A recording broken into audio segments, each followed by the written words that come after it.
Taste the Daily. Chennai உயர்நீதிமன்றத்தில் அறப்போர் இயக்கத்திற்கு எதிராக தொடர்ந்த அவதூறு வழக்கில் அதிமுக பொதுச் செயலாளர் எடப்பாடி கே பழனிசாமி நீதிபதியிடம் தமது தரப்பு ஆதாரங்களையும் ஆவணங்களையும் சமர்ப்பித்து சாட்சியம் அளித்தார். கடந்த அதிமுக ஆட்சியில் நெடுஞ்சாலைத்துறை டெண்டரில் முறைகேடு நடந்ததாக கூறி அறப்போர் இயக்கம் அவதூறு குற்றச்சாட்டை முன்வைத்தது. அறப்போர் இயக்கத்தின் அவதூறான நோக்கத்திற்கு எதிராக கடந்த 2022ஆம் ஆண்டு அதிமுக பொதுச் செயலாளர் எடப்பாடி கே பழனிசாமி சென்னை உயர்நீதிமன்றத்தில் அவதூறு வழக்கு தொடர்ந்தார். இந்த வழக்கில் 1,10,00,000 ரூபாயை இழப்பீடாக வழங்க வேண்டும் என்று கோரியிருந்த கழக பொதுச் செயலாளர் இன்று தமது தரப்பு ஆவணங்கள் ஆதாரங்களை உயர்நீதிமன்ற நீதிபதியிடம் சமர்ப்பித்து சாட்சியம் அளித்தார்.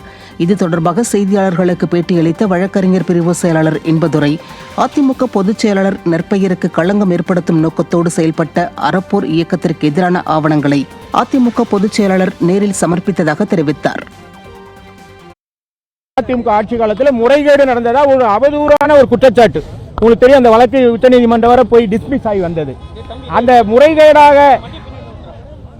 அதுல டெண்டர் விடப்பட்டதாக பொய்யான ஒரு குற்றச்சாட்டை அறப்போர் இயக்கம் பொதுவெளியில் பேசி தெரிந்தது.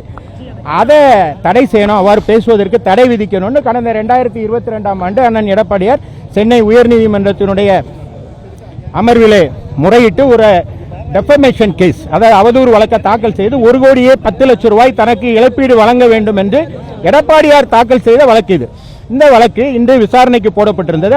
எடப்பாடியார் அவருடைய தரப்பு சாட்சியத்தை அளிப்பதற்காக இன்றைக்கு வந்திருந்தார். சாட்சியம் அளிக்கப்பட்டிருக்கு. ஈரோட்டில் அடியாட்களுடன் வந்து கொலை மிரட்டலோடு அராஜகம் செய்த அரசு பள்ளி தலைமை ஆசிரியர் மீது நடவடிக்கை எடுக்க கோரி ஆதி திராவிடர் பெண் ஆசிரியர் புகார் அளித்தது பரபரப்பை ஏற்படுத்தியுள்ளது. மண்ணாந்துறை புதூரில் வசிக்கும் அரசு பெண் ஆசிரியர் ஈரோடு அரசு துவக்கப்பள்ளி தலைமை ஆசிரியர் முத்துராமசாமியிடம் தனது வீட்டை அடமானம் வைத்து கடன் பெற்றுள்ளார். வாங்கிய கடனுக்கு வட்டியும் அசலும் முறையாக செலுத்திய பின்னரும் வீடு அடமானத்தை ரத்து செய்து கொடுக்காத தலைமை ஆசிரியர் சாதி பெயரை கூறி பெண் ஆசிரியரை ஆபாசமாக திட்டியுள்ளார்.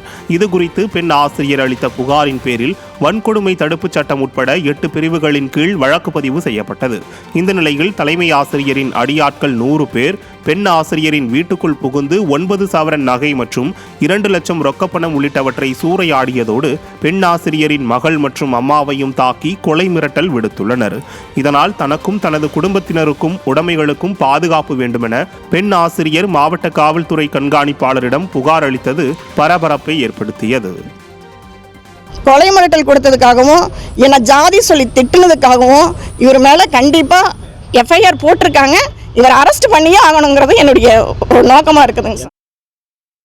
மதுரை மாவட்டம் சோழவந்தானில் அரசு உதவி பெறும் பள்ளியில் மின்கட்டணம் கட்டாததால் 15 நாட்களுக்கு மேலாக பள்ளியில் மின்சாரம் இல்லாத அவல நிலை ஏற்பட்டுள்ளது. சோழவந்தானில் உள்ள காமராஜர் நடுநிலைப் பள்ளி நிர்வாகத்திற்கும் உறவின் முறைக்கும் சில மாதங்களுக்கு முன்பு ஏற்பட்ட கருத்து வேறுபாடு காரணமாக உறவின் முறை நிர்வாகத்தினர் மின்கட்டணம் செலுத்தாமல் இருந்துள்ளனர்.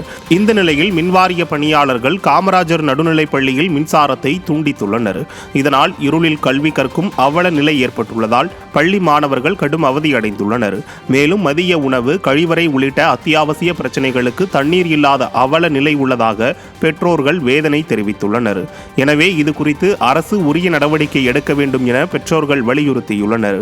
திறனற்ற திமுக அரசின் பள்ளிக்கல்வித்துறை அமைச்சர் நடவடிக்கை எடுக்க பெற்றோர்கள் வலியுறுத்தியுள்ளனர்.